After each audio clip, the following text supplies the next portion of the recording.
بسم اللہ الرحمن الرحیم بسم اللہ الرحمن الرحیم الحمد للہ رب العالمین۔ تمام تعریفیں اس اللہ کے لیے جس نے تمام جہانوں کو پیدا کیا ہے۔ میں آج ایک مرتبہ پھر اپنے دوستوں کے سامنے حاضر ہوا۔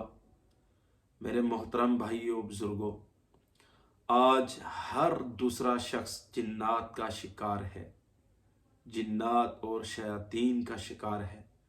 میرے بھائیوں، میں آپ کو ایک ایسا عمل بتانا چاہتا ہوں جس کے کرنے سے انسان جنات اور شیاطین سے محفوظ رہ سکتا ہے۔ عمل بہت آسان ہے۔ دیکھیے کہ جنات انسان پر حملہ کرنے کی کوشش کرتے ہیں۔ ہم نے ان سے کیسے بچنا ہے؟ ہم کون سا عمل کریں کہ جس کی وجہ سے ہمارا گھر، ہمارے بچے اور ہمارا خاندان اور ہم آپس میں کیسے محفوظ رہ سکتے ہیں ان شیاطین اور جنات سے؟ میرے محترم بزرگوں، ایک بات سنیے کہ شیطان انسان کو، جنات انسان کو جب تنگ کرتے ہیں تو کچھ نشانیاں ایسی ہوتی ہیں۔ مثال کے طور پر جب انسان چلتا ہے تو اس کو پیچھے چلنے کی آواز آتی ہے، اور جب وہ پیچھے مڑ کے دیکھتا ہے تو دل میں خیال کرتا ہے کہ میرے پیچھے تو کوئی نہیں، لیکن آواز مجھے کسی شخص کے چلنے کی آئی ہے۔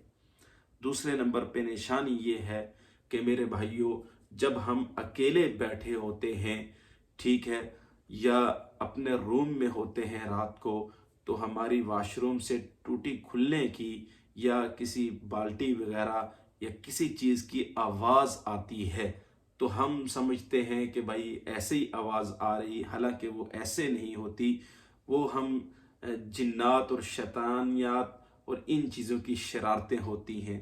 تیسرے نمبر پہ جب ہم اپنے روم میں ہوتے ہیں یا اپنے گھر میں اکیلے ہوتے ہیں، جب ہمارا گھر سنسان ہو جاتا ہے تو چھت کے اوپر بنٹے کھیلنے کی یا اس طرح کی آواز آتی ہے، جیسے کوئی بندہ دیوار پہ چھوٹے پتھر مار رہا ہے، یا اوپر ایسے دوڑنے کی آواز آتی ہے، تو یہ بھی شیطان اور جنات ہوتے ہیں جو انسان کو تنگ کرتے ہیں۔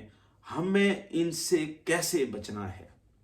تو میرے بھائیوں، ایک عمل ہے۔ اگر کوئی شخص جنات میں جکڑا ہوا ہے یا جنات کے اندر وہ پھنس چکا ہے، جنات اس پہ ہیوی ہو چکے ہیں، اس پر جو ہے نا وہ حملہ کرنے کی کوشش کرتے ہیں، یا اس کو محسوس ہوتا ہے کہ مجھ پر جنات آ رہے ہیں یا میرے گھر میں جنات ہیں، یا اس کو یہ محسوس ہوتا ہے کہ جب میں اکیلا ہوتا ہوں یا جا رہا ہوتا ہوں تو مجھے کچھ ایسا فیل ہوتا ہے کہ جیسے کوئی شخص میرے پیچھے آ رہا ہے، تو وہ اس عمل کو ضرور کرے۔ انشاءاللہ کبھی زندگی میں آپ کو جنات تنگ نہیں کریں گے، نہ آپ کے قریب آئیں گے۔ میرے رب نے قرآن میں بڑی شفا رکھی ہے۔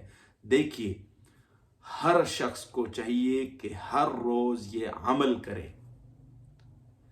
وہ عمل کیا ہے کہ آیت الکرسی، اللہ لا الہ الا هو الحی القیوم، یہ آیت الکرسی آپ نے ایک بار پوری پڑھ کر اپنے جو ہے نا وہ جسم پہ دم کرنی ہے، اور اس کے بعد دوسرا عمل کیا کرنا ہے، ایک بار آیت الکرسی پڑھنی ہے، اور اسی آیت الکرسی کے اخیر میں آتا ہے وَلَا يَؤُودُهُ حِفْظُهُمَا وَهُوَ الْعَلِيُّ الْعَظِيمُ۔ اس آیت کو 70 بار پڑھنا ہے اور ہر روز اپنے اوپر دم کر دیں۔ انشاءاللہ کبھی جنات آپ کے قریب تک نہیں آئیں گے، اور نہ کبھی گھر میں آواز تک آئے گی، نہ آگے پیچھے کسی کے چلنے کی آپ کو آواز آئے گی۔ انشاءاللہ یہ ساری چیزیں میرے رب کے قبضے میں ہیں، میرے رب کے قبضے میں ہے، اور اللہ کا قرآن شفا ہے۔ تو میرے بھائیو، اس کے پڑھنے سے آپ کی حفاظت ہو جائے گی۔ اللہ تعالی ہم سب کی حفاظت فرمائے۔